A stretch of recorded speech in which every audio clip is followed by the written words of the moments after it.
Good afternoon, everyone. Thank you for joining us for the second webinar in our 2026 series. This series is designed to educate and support leaders who operate in community facilities, affordable housing, catalytic real estate, and impact finance. My name is Peter Beeson, and I serve as the Director of Redevelopment for church-owned properties here with Hope Community Capital.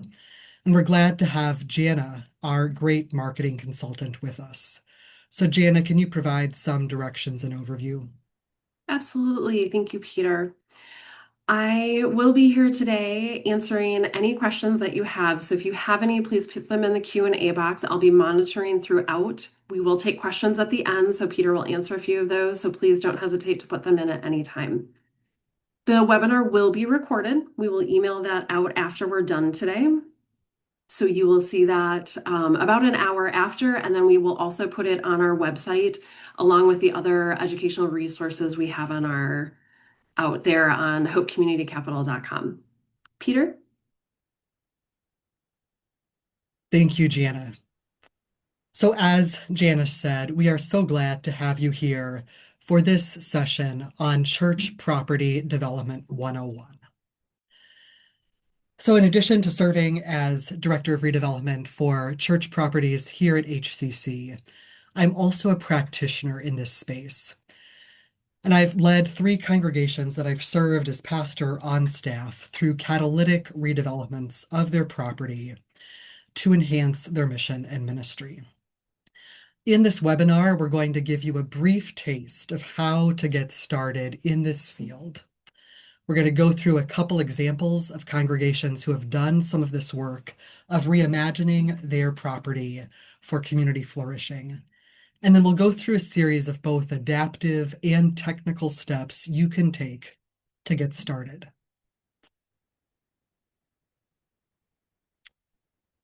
As many of you know, we are in a time of transformation. The mainline Christian churches in our neighborhoods face unprecedented change across America. According to some recent research, there's been a 25% membership decline since 2000, with 6,000 annual closures across mainline church bodies, which means that on average, 3 Protestant congregations close per day. And that's even more when you look at our Catholic siblings. I want to note, while this webinar is focused particularly on church properties, there are certainly parallels for some other religious traditions across the US. So I hope you find some useful information in this as well. These shifting demographics are forcing real creative thinking and an awareness of other solutions in many of these congregations. I imagine that's why many of you are here today, and I hope you find something useful in this time together. These properties are not only albatrosses in our neighborhood, but they are truly hidden assets. According to Forbes, faith communities hold 2.6 million acres in land throughout the United States. And while some of that property is in rural communities that are far removed and facing their own demographic and economic challenges, much of that real estate is in prime urban locations near walkable downtowns, transit, services, economic opportunities. And in many cases, it's the last infill development property in the neighborhoods. In addition, many of these faith communities, while there's good and bad associated with institutional religion, for many of these faith communities, they are neighborhood anchors. In addition to worship services, they're the place people go as their polling location for voting, for 12-step groups, for Boy Scout or Girl Scout meetings, for after-school clubs, for the food pantry or other financial assistance. So these congregations serve far more people in their community through their ministries that happen Monday through Friday than what's only limited to a Sunday morning. This data is a little bit old, but Partners for Sacred Places, a group out of Pennsylvania, showed that congregations generate $1.7 million annually in community value through building access and the economic activity they bring to neighborhoods. And that is even true for small congregations that may feel like they're struggling.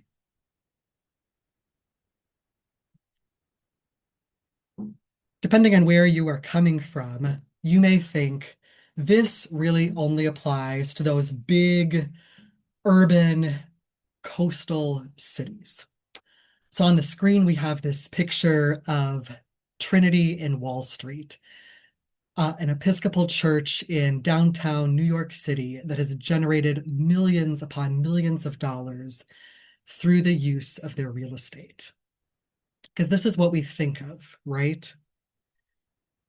But I want to share the good news that almost every organization can steward their real estate well for community and economic flourishing.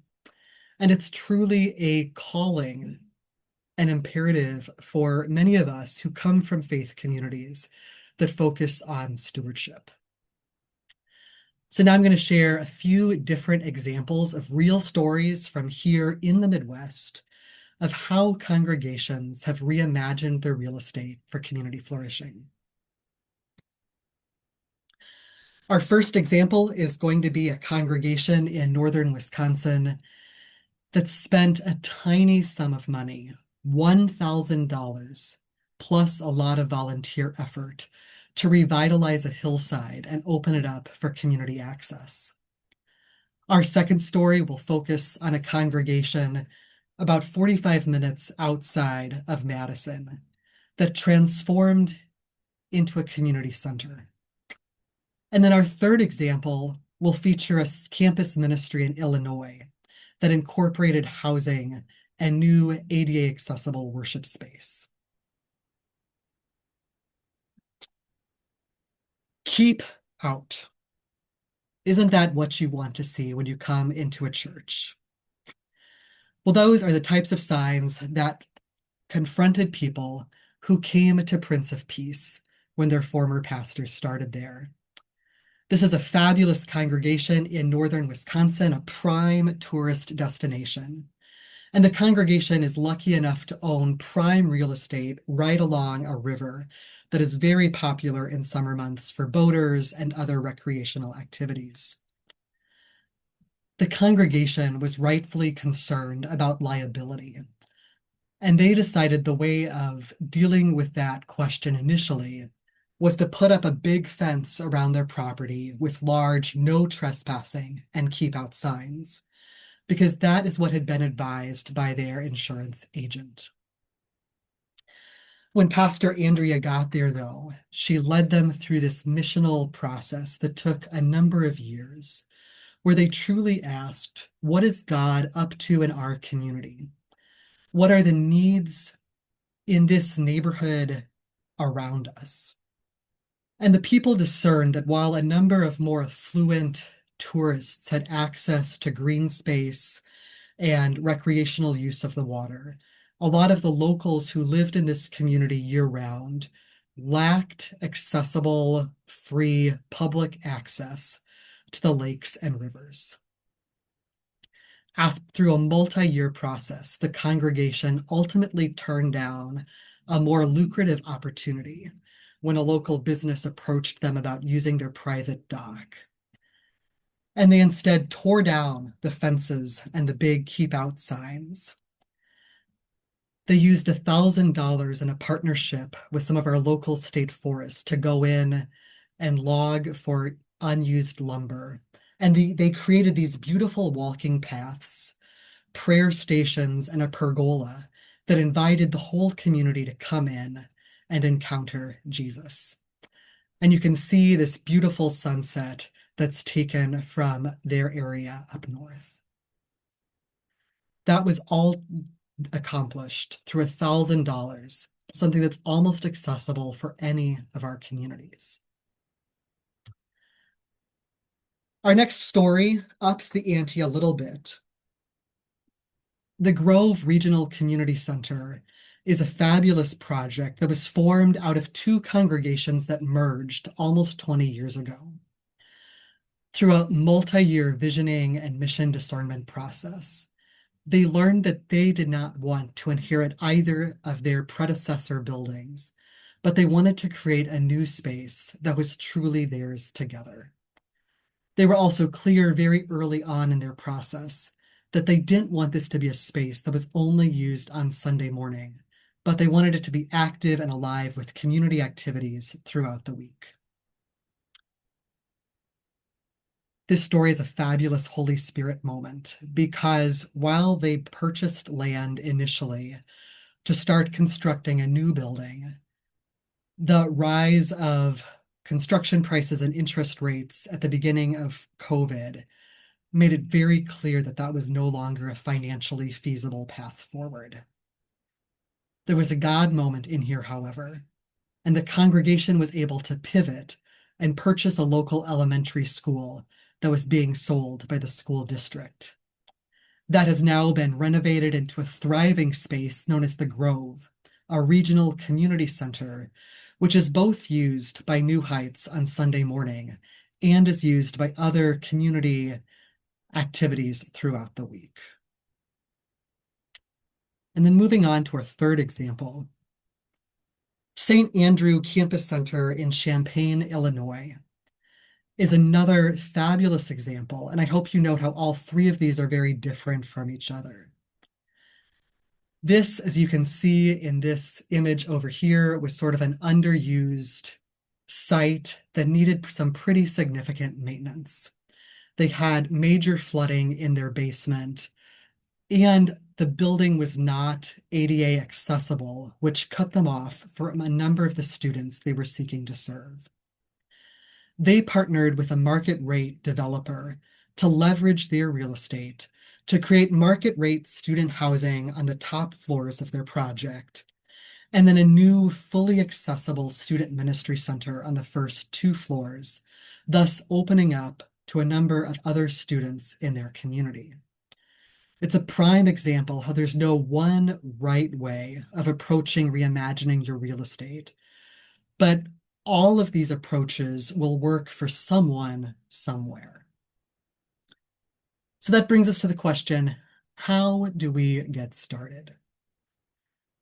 If you're in a congregation or perhaps you're a judicatory leader somewhere and you're curious how you begin even having these conversations, this next section of the webinar is for you.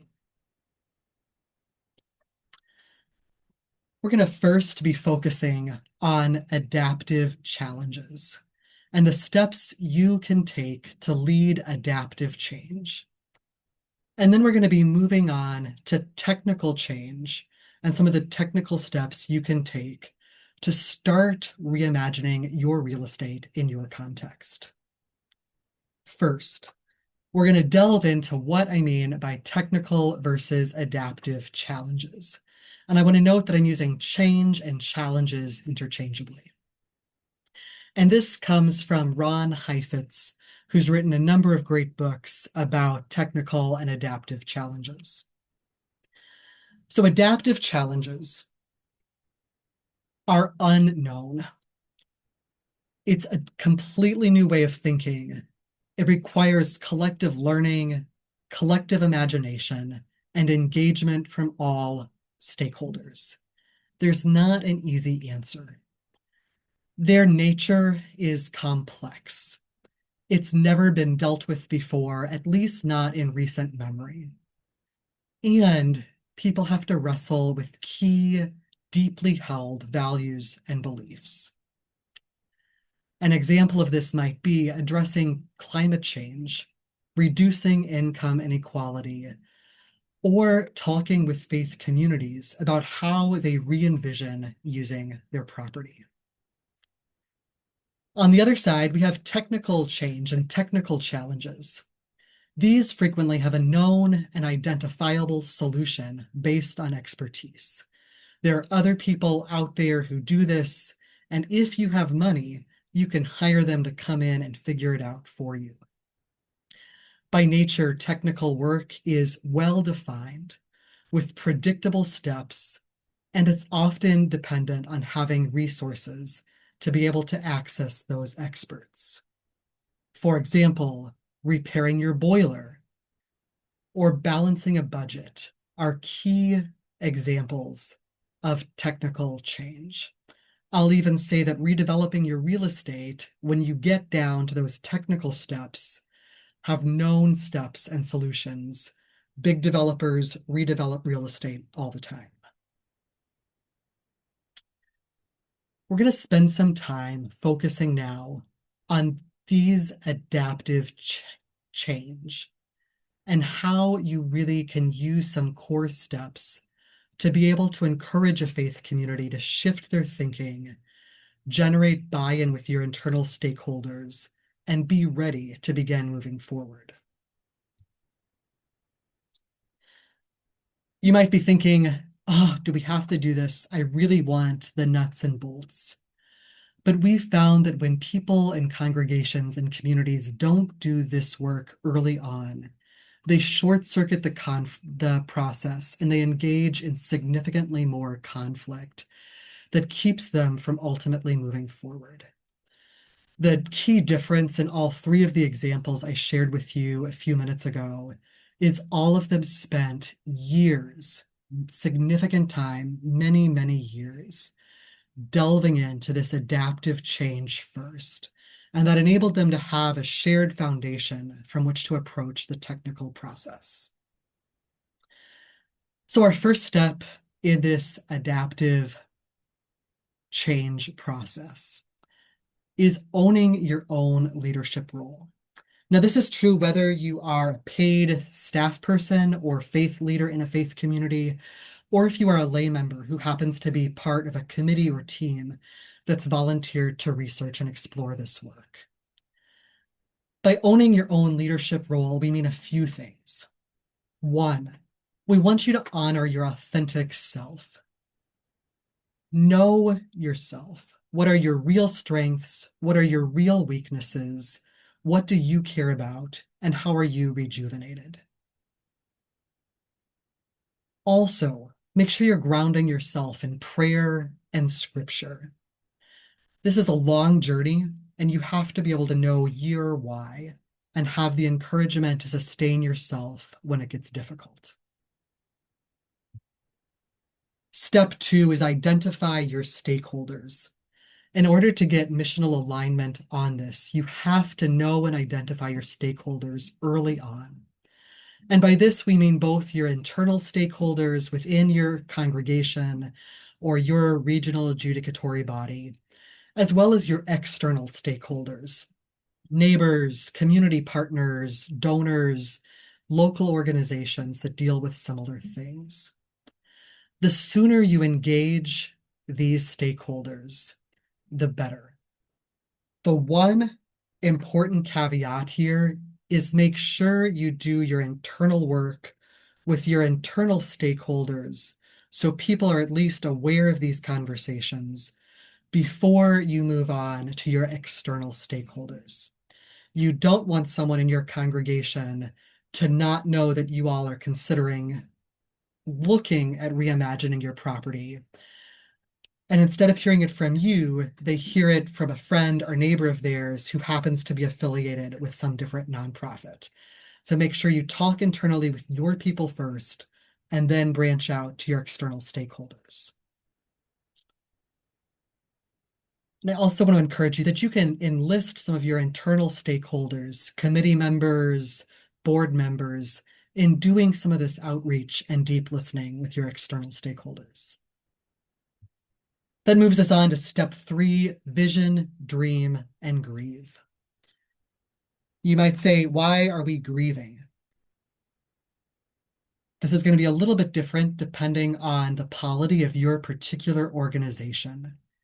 But for congregations that are at all congregational in structure, where the local members of the local congregation have say or input, there are deeply held feelings about church property. People will remember their parents getting married in the space, maybe their children being baptized or confirmed in the space, good and bad memories, supper clubs, theater programs, all these life milestones that have happened in the building. And there has to be space to lament the potential loss of a space that has meant so much to them in order to create space to also be really excited and vision and dream. These aren't two separate things that happen in isolation, but they're really joined together because we as humans are complicated, complex, multifaceted individuals who have a whole array of emotions, particularly about complex change, and we can have it at the same time. So we encourage you to acknowledge loss. Every new vision involves loss. Value the process. Engage your stakeholders and discover what's next. And this is a circular and iterative process. It is not a step-by-step linear process at all. You're going to have to keep cycling through loss and excitement throughout this journey. Once you've done that initial deep visioning work, we encourage you to go to step 4, which is paint a compelling picture. You now have a vision, your stakeholders are excited about it. So continue to describe what that looks like. Make it something people can feel and taste and touch and really envision. And have it be personal and talk about the impact your project will have on the people in your community, not just the metrics of your project. Then we encourage you on step 5 to fail fast forward. There's this great quote that says, "Culture eats strategy for breakfast." Part of this adaptive change is building a culture in your congregation or organization where experimenting is okay, where people feel safe and valued, where they are used to being able to experiment with different things for a set period of time. And they know that part of the experiment, things may work really well. People may decide they love it. Things may completely fall apart, or people may decide they hate it. Or maybe it's somewhere in the middle where they realize these steps went really well, and these other steps need a little bit of tweaking. Creating a culture where failure is a normal, healthy part of your process is incredibly important. We also encourage you to set defined time limits here. So for example, you might say, we're going to experiment with this for summer, or we're going to experiment with this for the season of Advent. Use language that fits and resonates with your community. It helps people to know that there is an end point in sight. They don't have to live with this forever. Step 6 is explore community partnerships. And again, this sort of relates to engaging your external stakeholders, but really particularly here in step 6, look at what God is doing in your surrounding neighborhood and community. What this looks like for your context is going to be a little bit different if you're in an inner city congregation versus a rural congregation versus a suburban community. But explore what else is happening within your broader community, however you define it. Are there people out there and organizations out there where there are some natural synergies? And how can you amplify your impact together and maybe do something together that is bigger than any of you could do on your own?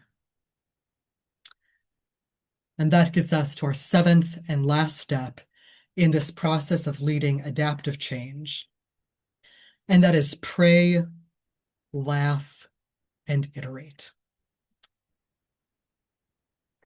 You may say, we are serious, business-minded folks. What does laughter have to do with this? Laughter is so crucial to this process. This whole process is about building trust with your team, building trust with your congregation, and really truly building trust with a broader community. Laughter releases that stored anxious energy and tension we can hold inside our bodies. It builds community bonds and it creates safety when all of you can gather together and laugh at the absurdity of life or how funny something is. And this is kind laughter. So you're not making fun of each other, but you together are laughing and finding humor in the process. It's a reminder to pray. Pray in a way that is honest for you. Meditate, take those long walks in nature, take those hikes, have that quiet time over coffee. Whatever works for you as a place to recharge and reconnect with your core why and mission. And then iterate. This is not, as I've said before, a linear process. Most congregations who do this work take between 12 and 18 years from start to finish. There is no silver bullet. It's going to take time and experimenting, and you have to have peace and patience in that work. So with that, we are moving on to the technical steps in this process.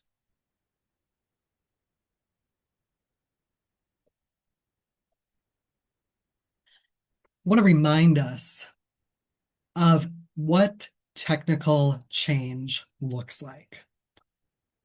As I said earlier, with technical change, the problems and solutions are known.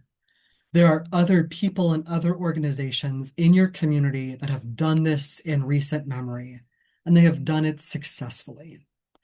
There are well-established rules and best practices for leading this work. It is well-defined with predictable steps, and it often is resource dependent. So with that, we're moving on to the 3 technical steps that can help get you started. As a reminder, there are many more than 3 technical steps in this process of beginning to reimagine your real estate, but these 3 should hopefully get you started and out the door. And these steps help you evaluate what is actually feasible on your site. So by now, through the adaptive process, you've identified your congregation's core mission, the reason why you are beginning this conversation, and ideally a vision of best case scenario if there were no constraints. What would you want to happen on your property? 10 years down the road, what would success look like? Are you talking about space for elders to come and have respite care? Are you imagining the laughter of children? Do you envision yoga classes or quilting circles or peaceful walks in nature? Are you imagining getting together with students who are in the Paralympics to talk about what God is doing in their lives? What does your why look like? Throughout this technical process, there will be many, many places where funding constraints or other constraints will try to pull you away from your core why. And that's why knowing it and being able to truly articulate it in a way that's succinct and meaningful, both for you personally and for your broader community, is so essential.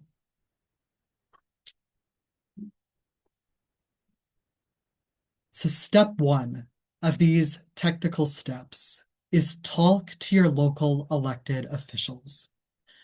And again, depending on where you are in the country or world, your exact local, official setup will look different. If you're in a very rural community, that's going to be different than if you're in a very urban setting.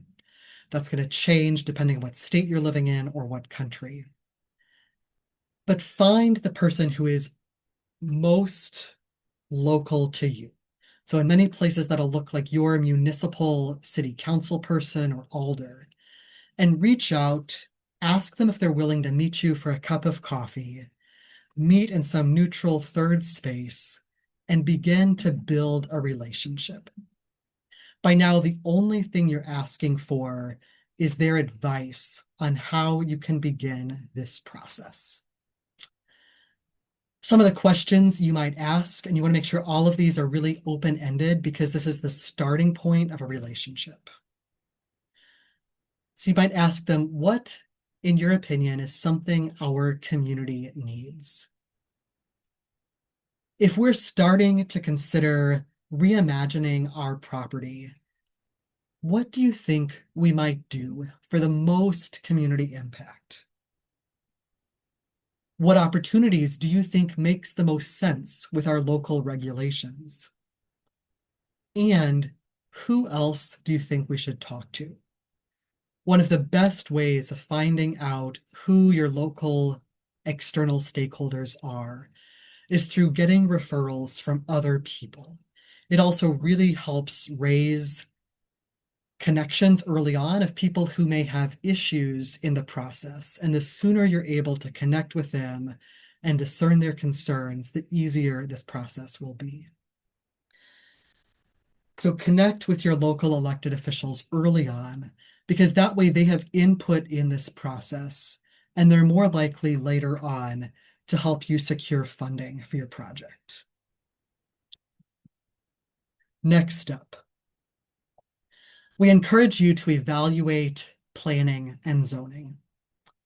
Now, if you are a member of a congregation, if you're a clergy person, you may be thinking, we didn't go to school for planning and zoning. I have no idea where to start. You also, however, could be thinking, I know exactly who to ask in my congregation who would love to research this. So I want to encourage you to know the gifts in your local congregation and community, because there may be people within your context already who would be deeply energized by leading some of these conversations. By evaluating your planning and zoning, we're not asking you to complete a 50-page analysis. We're saying you want to have an initial conversation. Reach out to the zoning and planning department of your municipality or your county. Talk to a staff person there, go in and meet them in person, and begin the relationship. Again, like all of these stakeholders, if they're engaged early on in the process, they are far more likely to come alongside you as an ally, to raise their concerns up front, to tell you of opportunities you might not realize exist, and to help you dream, envision, and brainstorm what might actually be feasible on your site. Just for those of you who are not familiar at all with planning and zoning, zoning tells you what is achievable on your site. Those are local legal regulations that govern what can be built. Is it a residential neighborhood, or is it only industrial or commercial uses? Can you only build single-family homes, or could you build a 10-story high-rise? And obviously, there's a whole wide variety of options in between. But those regulations, frequently which you can find through Google or other online resources, will help you start understanding what might be feasible. I also want to note it's very, very possible that the zoning will need to be changed for whatever you do on your site. Don't let that become a barrier for you and your project. If you have a clear vision for what you want to accomplish, and if you have a clear story or reason why you and your congregation thinks it might be a good fit in your neighborhood or your community, it is quite possible that your local elected officials and zoning and planning office might be willing to work with you and talk with you about what could be achievable. And that is particularly true if your congregation is trying to add missing middle housing or affordable housing or other things that are needed in your community. And that brings us to the third step of our 3 initial technical steps, which is evaluate the funding. If you are like most faith communities who are beginning to ask how they reimagine their real estate, You don't have $30 million sitting in an endowment fund somewhere that you can use to bring this project to fruition. The good news is even with some of the recent economic challenges and changes to federal governmental funding sources, there are a number of other funding sources that can come alongside you and walk with you to make this project a reality. And I really encourage you here to check out our webinar from last month, where Carrie, our CEO here at Hope Community Capital, goes through a number of different funding programs and the constraints within them. So you might be thinking, okay, this is great, but I know nothing about LIHTC and new market tax credits and historic tax credits and 501c3 bond financing and HUD financing. I have no idea what you're talking about. A great place to start is by reaching out to your local economic development office. Again, the earlier you go in there and build that relationship, the more likely they are to be inclined to help you and help you connect with other people who can continue to build relationships and add more funding sources to your project. You can also reach out to other faith communities that have done similar projects. Whether they're within your state or in other states, they may be able to help tell you what worked for them, or conversely, what didn't work for them, and at least give you some ideas of where to start. Again, like I said, we encourage you to consider really broad sources. Many projects, particularly if you're looking at larger projects, that, for instance, involve a significant community facility or affordable housing, involve federal, state, county, and municipal funds, plus grants and philanthropy. If you are part of a religious denomination, I also encourage you to reach out to your denominational office because they may have their own financial resources that they are able to connect you with, or they may have ideas of where to start the conversation. With that, like I said, please remember that all funding has its own strings attached. And if you are a local faith leader or local nonprofit leader, you probably already know this in some way through grants. Even a $500 grants for a summer ministry program has its own particular requirements and reporting requirements. So you have to be sure that whatever funding sources you pursue really align with your core why and the core vision your congregation has for this project. And that can be hard and tricky because it's very easy sometimes to be led astray or tempted because, oh, this opportunity over here has so much money available for this, or this other opportunity could be really interesting. You will have to constantly ask yourself throughout this process, are these reasonable areas that are aligned with what we want to accomplish? Or do they lead us so far in a different direction that it's no longer aligned with our core mission? And again, I encourage you to take a look at our webinar from last month for a deeper dive on some of that. And that gets us to our last piece of encouragement. In 1 Corinthians, we are reminded that all of us are given unique gifts. And that means all of us as individuals listening to this, and all of us as faith communities and organizations. Being clear both on your internal why, the particular gifts and liabilities you as a leader bring, and then the particular and unique gifts of your congregation or faith community is absolutely crucial. And every faith community has gifts. Sometimes we can get so downtrodden or overwhelmed or discouraged, or we compare ourselves to XYZ organization over there that's so much bigger than us or doing this cool thing that we overlook the gifts and people and resources that are right there in our midst. Being clear on your community's unique gifts and your congregation's particular vision. And again, in this process, you have to be ruthlessly honest. Sometimes in times past, our judicatory bodies or other consultants or even our own internal pride or feelings of insecurity have made us try to lie about what really makes us as organizations tick. But you have to be ruthlessly honest about your vision, your mission as an organization, and the unique gifts you bring in partnership with your community. And that, knowing that, lays the foundation for you to be able to redevelop your property well. We wish you Godspeed and blessing on this process. It is truly a transformative, exhilarating, infuriating, terrifying, stressful, jubilant process.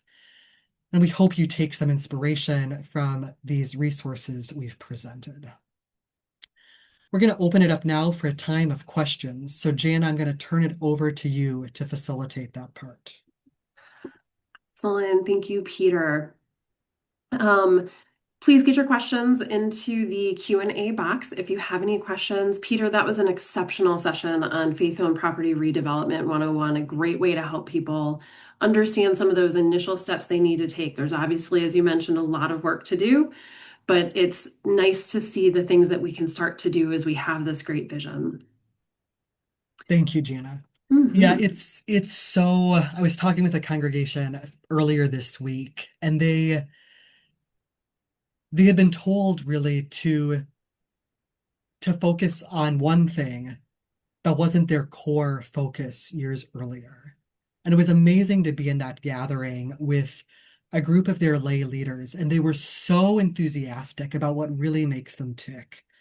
And being able to access that honesty and that enthusiasm is truly key to getting started reimagining your property. I love that. Thank you. I am not seeing any questions in the chat. So I'm guessing a lot of people are just coming up with lots of things that they have questions on. You can see Peter's email on the slide. So please reach out if you have any questions. We thank you again for joining us today. As a reminder, you'll find this recording and other educational resources on our resource page on our website, hopecommunitycapital.com. Also, please check out our upcoming events that are available. Next month, we have our third session in our 2026 webinar series co-led by our very own Emily Francis on innovations in affordable housing finance.